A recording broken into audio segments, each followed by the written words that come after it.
Selamat pagi Bapak Ibu dan Saudara yang dikasihi Tuhan Yesus, bertemu kembali dengan Embun Surgawi pada pagi hari ini.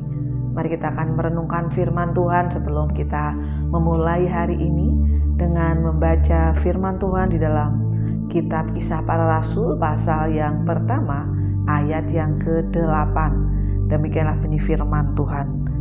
Tetapi kamu akan menerima kuasa kalau Roh Kudus turun ke atas kamu, dan kamu akan menjadi saksiku di Yerusalem dan seluruh Yudea dan Samaria dan sampai ke ujung bumi.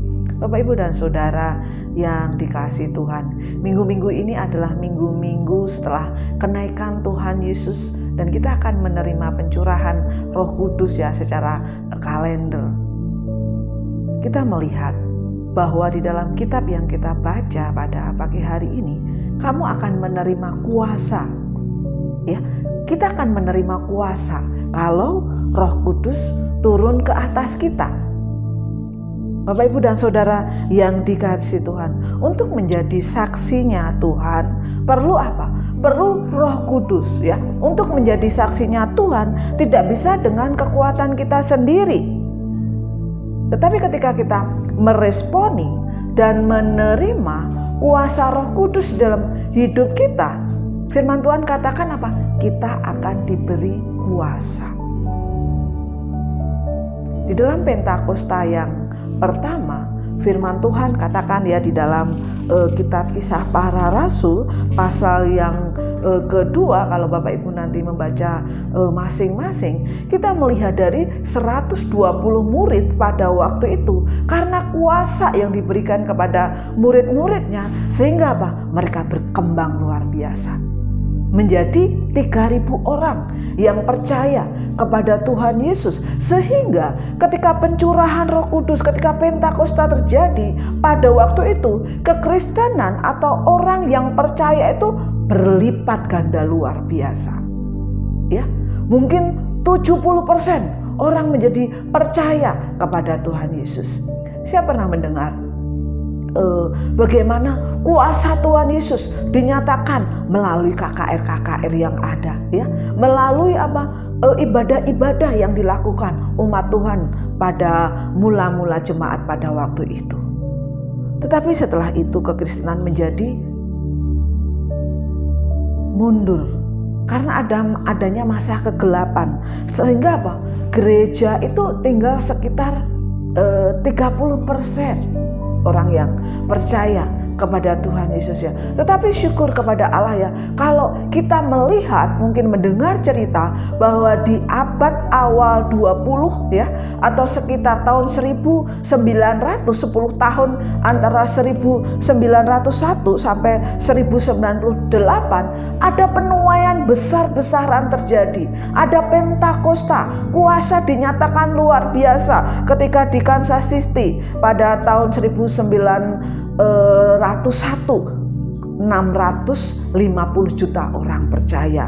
Di Wales berapa jutaan orang percaya. Bahkan yang terakhir di Azusa Street, kalau kita pernah mendengar, di tahun 1906 ada 500 juta orang percaya menerima lawatan kuasa Roh Kudus. Sehingga apa? Kekristenan semakin menjadi naik kembali ya. Kekristenan menjadi luar biasa sekali.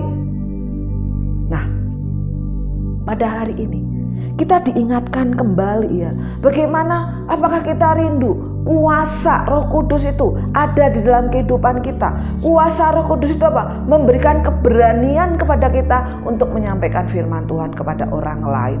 Bahkan banyak orang menjadi percaya kepada Tuhan Yesus ya. Di dalam kitab Kisah Para Rasul yang kita baca tadi, di ayat yang ke-14 dikatakan, mereka semua bertekun dengan sehati dalam doa ya, dalam doa bersama-sama ya. Mereka bertekun di dalam doa bersama-sama. Nah, ini yang harus kita lakukan. Bagaimana kehidupan kita hari selepas hari berdoa, bertekun bersama-sama, memuji Tuhan, memuliakan Dia ya, menyembah Dia, berdoa siang dan malam. Bila kita ingin rindu lawatan Tuhan terjadi dalam kehidupan kita. Biarlah itu menjadi gaya hidup kita sebagai orang percaya pada masa kini.